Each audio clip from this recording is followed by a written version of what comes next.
Je suis correcteur au bac de philo depuis maintenant plus de 10 ans et dans cette vidéo, je vais te dévoiler les 5 défauts qui vont énerver le correcteur. Et un correcteur énervé, c'est un correcteur qui sac la copie. Premier défaut, tu dois surtout pas commencer ta copie par « de tout temps ». Tu vires cette expression toute faite parce qu'elle est valable pour tous les sujets. Et ce qui est valable pour tous les sujets, c'est pas bon. Parce que tu dois t'affronter à la spécificité de ton sujet. Donc de tout temps, les humains ont recherché le bonheur ou de tout temps, les êtres humains se sont consacrés à l'art, tu oublies. Alors je sais, ça peut sembler parfois pratique pour commencer ton devoir, mais ça va donner une très mauvaise image de ta copie dès le départ, et vous savez à quel point les premières impressions sont importantes. Si tu as un date et que dès les premières minutes tu passes pour un gros lourd, tu vas devoir ramer comme un malade pour rattraper le coup. Et bien là c'est pareil, dès le départ tu dois envoyer du lourd, et pas perdre ton temps à meubler la copie avec des phrases creuses qui font pas avancer le problème. Donc au lieu de sortir une banalité pareille d'entrée de jeu, je te conseille plutôt de commencer par une étymologie par exemple. Ou alors, tu peux parler d'un film ou d'une œuvre d'art qui vient illustrer le problème que tu vas poser. Défaut numéro 2. Parler à la première personne. Moi, je pense que le bonheur est inaccessible. Évite absolument ce genre de phrase. Et c'est pour ça que tu dois impérativement te relire avant de rendre ta copie. Quand on parle à la première personne, on a tendance simplement à déballer ses opinions sans les argumenter. L'idée que le bonheur est un idéal inaccessible est une idée tout à fait intéressante que tu peux développer.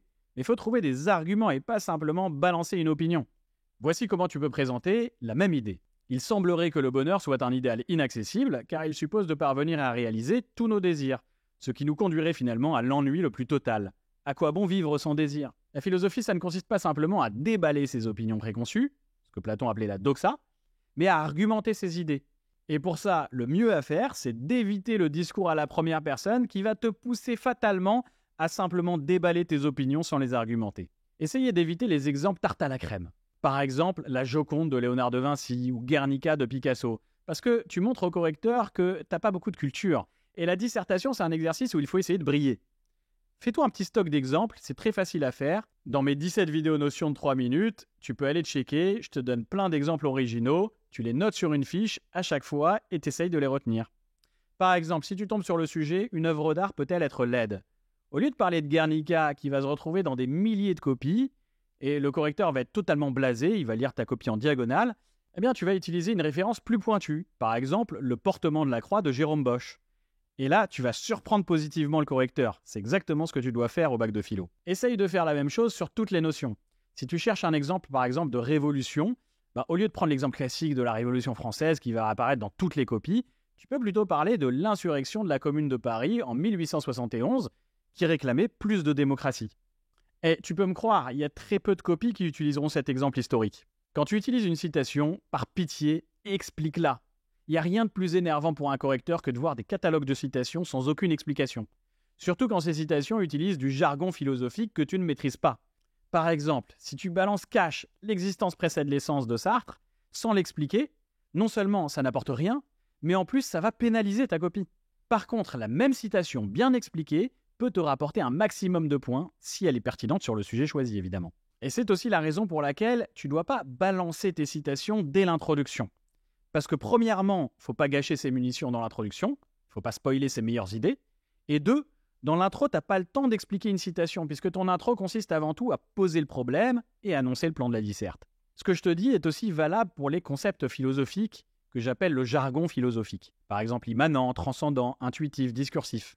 Si tu arrives à maîtriser ces concepts, c'est génial, car ta note peut exploser grâce à ça. Mais si tu les utilises sans les comprendre, ça va se voir tout de suite et ça aura l'effet inverse.